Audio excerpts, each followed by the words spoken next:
Actually ಫ್ಯಾಮಿಲಿನ sir actually ನಾವು ಯಾರೂ miss ಮಾಡ್ಕೊಳ್ಳಿಲ್ಲ sir ಈ ಸಲ.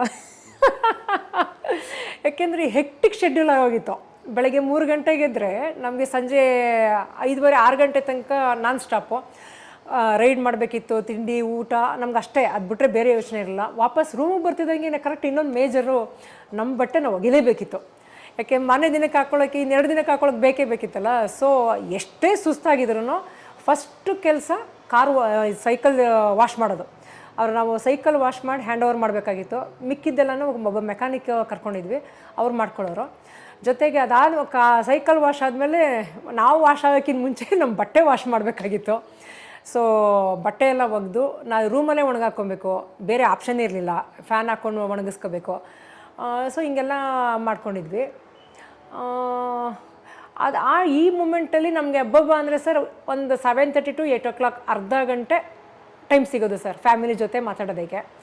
ಆ ಟೈಮಲ್ಲಿ ಒಂದು ಸಲ ಫೋನ್ ಮಾಡಿ ಹೆಂಗಿದ್ದೀರಾ ಹೇಗೆ ಏನು ಅವರು ಕೇಳ್ಕೊಳ್ಳೋರು. ಆಮೇಲೆ ಅವ್ರಿಗೆ ಗೊತ್ತಾಯ್ತಿತ್ತು, ನಮ್ಮ ಮನೆಯವ್ರಿಗೆಲ್ಲ ಗೊತ್ತಿರ್ತಿತ್ತು ನಾವು ಡಿಸ್ಟರ್ಬ್ ಮಾಡೋದು ಬೇಡ ಅಂದ್ಬಿಟ್ಟು. ಯೂಶ್ವಲಿ ಬೆಳಗ್ಗೆ ಸಂಜೆ ತನಕ ಅವ್ರು ಯಾರು ಒಬ್ಬರು ಒಂದು ಫೋನ್ ಮಾಡ್ತಾ ಇರಲಿಲ್ಲ, ಯಾರೂ ಫೋನ್ ಮಾಡ್ತಾ ಇರಲಿಲ್ಲ. ಜಸ್ಟು ಸಂಜೆ 7:30 ಮೇಲೆ ಒಂದು ಮೆಸೇಜ್ ಹಾಕೋರು, ಆರ್ ಯು ಆಲ್ ರೈಟ್ ಅಂತ. ಸೊ ಹಂಗೆ ಹಾಕಿದ್ಮೇಲೆ ನಾನೇ ಫೋನ್ ಮಾಡ್ತಾಯಿದ್ದೆ, ಇಲ್ಲ ನಾನು ಆರಾಮಾಗಿದ್ದೀನಿ, ಸೊ ಎವ್ರಿಥಿಂಗ್ ಈಸ್ ಗುಡ್ ಅಂದ್ಬಿಟ್ಟು.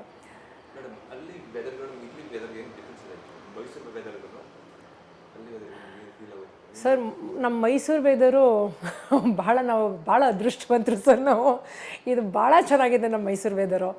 ನಮಗೆ ಒಂಥರ ಟೆಂಪ್ರೇಚರು ಹೈ ಲೆವೆಲ್ ಟೆಂಪ್ರೇಚರ್ ನಮ್ಗೆ ಸಿಕ್ಕಲ್ಲ. ಇಲ್ಲಿ 30 ನಮಗೂ ಇಲ್ಲಿ 30 ಬರುತ್ತೆ, 35 ಸಿಗುತ್ತೆ, 35 ಡಿಗ್ರಿ ಬಂದ್ರೂ ಆ ಥರ ಮೈಯೆಲ್ಲ ಸುಡೋಷ್ಟು ಬಿಸಿಲು ನಾವು ಮೈಸೂರಲ್ಲಿ ನೋಡೋದೇ ಇಲ್ಲ. ಅಲ್ಲಿ ಸರ್ ಸಿಕ್ಕಾಪಟ್ಟೆ ಸರ್, ನಾರ್ತ್ ಕಡೆ ಎಲ್ಲ ತುಂಬಾ ಬಿಸಿಲು ಜಾಸ್ತಿ, ಸಿಕ್ಕಾಪಟ್ಟೆ ಬಿಸಿಲು ಜಾಸ್ತಿ. ಅದೊಂದು ಮೇಜರ್ ಇಶ್ಯೂ ನಮಗೆ. ಅದು ಹೆಂಗೆ ಅಂದರೆ ನೀವು ಫುಲ್ ಮೈ ಕವರ್ ಮಾಡಿದ್ರೂ ಸೆಕೆ ಧಗೆ ಇನ್ನೂ ಜಾಸ್ತಿ ಆಗುತ್ತೆ. ಇಲ್ಲ ಸ್ವಲ್ಪ ಬಟ್ಟೆ ಏನಾದರೂ ಕಡಿಮೆ ಮಾಡ್ತೀನಿ ಅಂದ್ರೂ ಚುರು ಸುಡುತ್ತೆ. ಸೊ ಆ ಥರ ಅದು ಮಳೆನೂ ಇತ್ತು. ಮಳೆ ನಮ್ಗೆ ಒಂದು 2-3 ಕಡೆ ಮಳೆ ಸಿಕ್ತು. ಅದರಲ್ಲೂ ಎಸ್ಪೆಷಲಿ ತಮಿಳ್ನಾಡು ಈ ಕಡೆ ಎಂಟ್ರಾದ್ಮೇಲೆ, ಸೌತಿಗೆ ಎಂಟ್ರಾದ್ಮೇಲೆ, ಬೆಂಗಳೂರು ಬಿಟ್ಟ ಮೇಲೆ 2-3 ದಿನ ಕಂಟಿನ್ಯೂಸ್ ಮಳೆ. ಅಪ್ ಟು ನಾವು ಕನ್ಯಾಕುಮಾರಿ ಮುಟ್ಟೋ ತನಕನೂ ಮಳೆನೇ. 1 or 2 days ಮಾತ್ರ ನಮಗೆ ವಿಂಡ್ ಜಾಸ್ತಿ ಸಿಕ್ತು. 1 or 2 days ವಿಂಡು ದೊಡ್ಡ ಪ್ರಾಬ್ಲಮ್ಮು ಸರ್. ವಿಂಡ್ ಬಂದಾಗ ನಮಗೆ ಸೈಕ್ಲಿಂಗ್ ಪೆಡಲ್ ಮಾಡೋದು ತುಂಬ ಕಷ್ಟ. ಎಷ್ಟು ಹೊಡೆದ್ರೂ ಅದು ಮುಂದಕ್ಕೆ ಹೋಗಲ್ಲ, ಅದಕ್ಕೆ ತುಂಬ ಟೈಮ್ ತಗೊಳುತ್ತೆ. So challenging is weather, major challenging is weather and traffic ನಮಗೆ.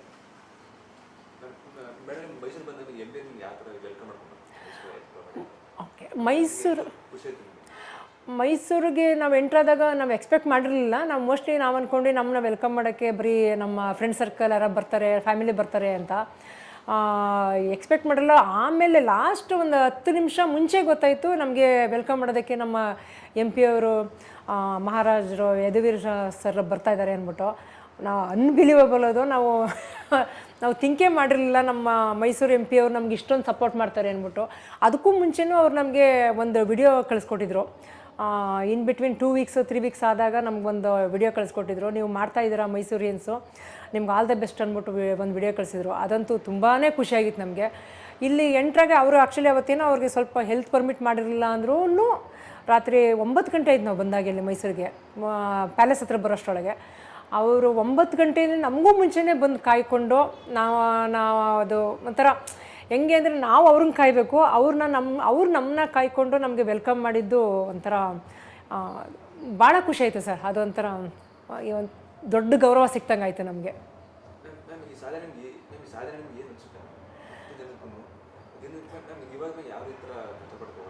ಹೌದು,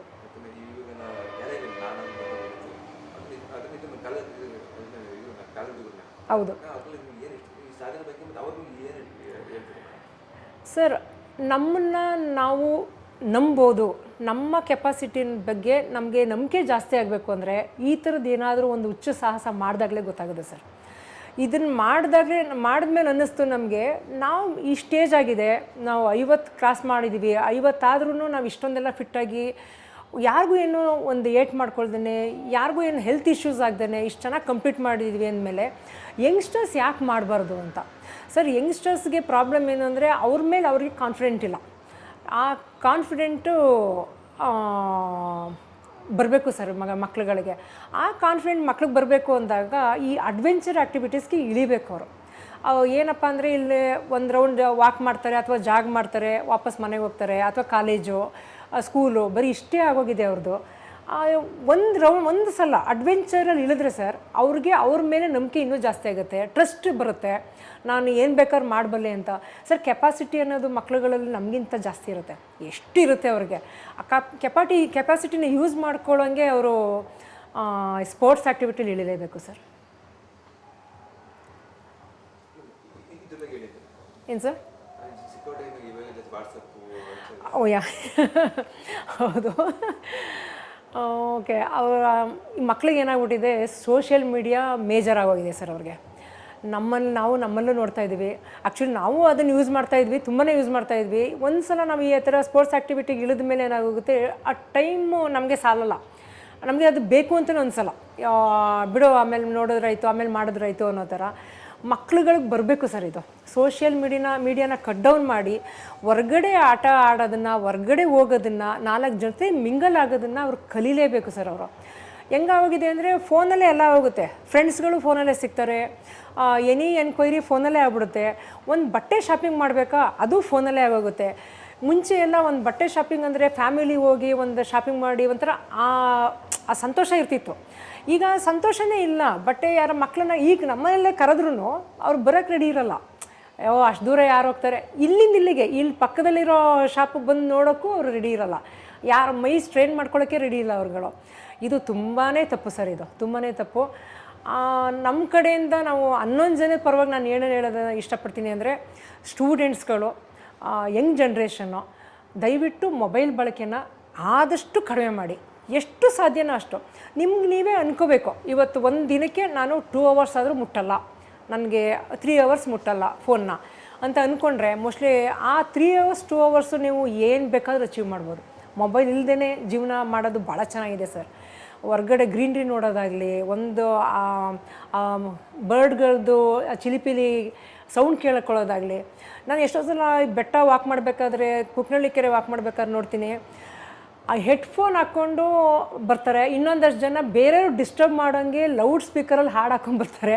ಐ ಡೋಂಟ್ ನೋ ಏನಕ್ಕೆ ಅವ್ರಿಗೆ ಆ ಥರ ಮೆಂಟಾಲಿಟಿ ಇದೆ ಅಂದ್ಬಿಟ್ಟು. ಹೊರ್ಗಡೆ ಆ ಬರ್ಡ್ಗಳು ವಾಯ್ಸ್ನ ಕೇಳಿಕೊಂಡು, ಆ ಗಿಡ ಮರಗಳದ್ದು ಸೌಂಡ್ ಕೇಳಿಕೊಂಡು ವಾಕ್ ಮಾಡೋ ಮೆಂಟಾಲಿಟಿನೇ ಜನಕ್ಕೆ ಇನ್ನೂ ಬಂದಿಲ್ಲ. ಅದು ಹೊಟ್ಟೋಗಿದೆ. ಮುಂಚೆ ಇತ್ತೋ ಇಲ್ಲೋ ಗೊತ್ತಿಲ್ಲ, ಈಗಿನವ್ರಿಗಂತೂ ಖಂಡಿತ ಇಲ್ಲ.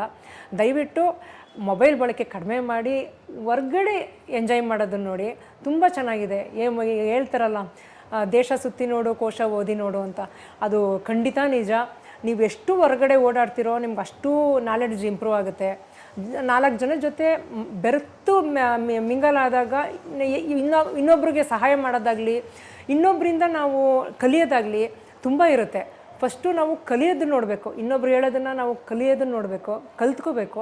ಆಮೇಲೆ ಅದನ್ನು ಗೊತ್ತಿಲ್ಲದಿರೋರಿಗೆ ನಾವು ಹೇಳ್ಕೊಡೋ ಅಂಥ ಕೆಪಾಸಿಟಿನ ಬೆಳೆಸ್ಕೋಬೇಕು.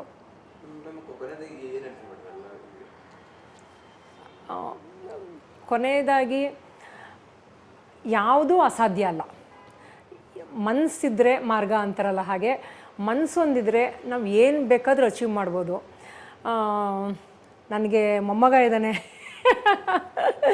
ಸೊ ಒಂದು ಮೊಮ್ಮಗನ ಇಟ್ಕೊಂಡು ನಾನೇ ಇದನ್ನು ಮಾಡಿದ್ದೀನಿ ಅಂದಮೇಲೆ, ಸೊ ಯಾರು ಬೇಕಾದರೂ ಮಾಡ್ಬೋದು, ಯಾರು ಬೇಕಾದರೂ ಮಾಡ್ಬೋದು. ಖಂಡಿತ ಮಾಡಿ. ಈ ಥರದ್ದು ಒಂದೊಂದು ಹುಚ್ಚು ಸಾಹಸಗಳನ್ನ ಮಾಡಿ ಲೈಫಲ್ಲಿ ಮೆಲುಕಾಕೋಂಗಿರಬೇಕು. ನಮ್ಮ ಜೀವನ ಹೀಗಿತ್ತು, ನಾವು ಹೀಗಿದ್ವಿ ಅಂತ ನಾವು ಮುಂದಕ್ಕೆ ನೆಕ್ಸ್ಟ್ ಜನ್ರೇಷನ್ಗೆ ಹೇಳೋಂಗೆ, ಒಂದು ಕತೆ ಹೇಳೋಂಗಾದರೂ ನಮ್ಮ ಜೀವನನ ನಾವು ರೂಪಿಸ್ಕೋಬೇಕು. 4 ಜನರ ಮಧ್ಯ ಗುರ್ತಿಸ್ಕೊಳ್ಳೋಂಗೆ ನಮ್ಮ ಜೀವನನ ರೂಪಿಸ್ಕೊಳ್ಳೋದು ಅತಿ ಅವಶ್ಯಕ ಅನ್ನೋದು ನನ್ನ ಕಡೆಯಿಂದ.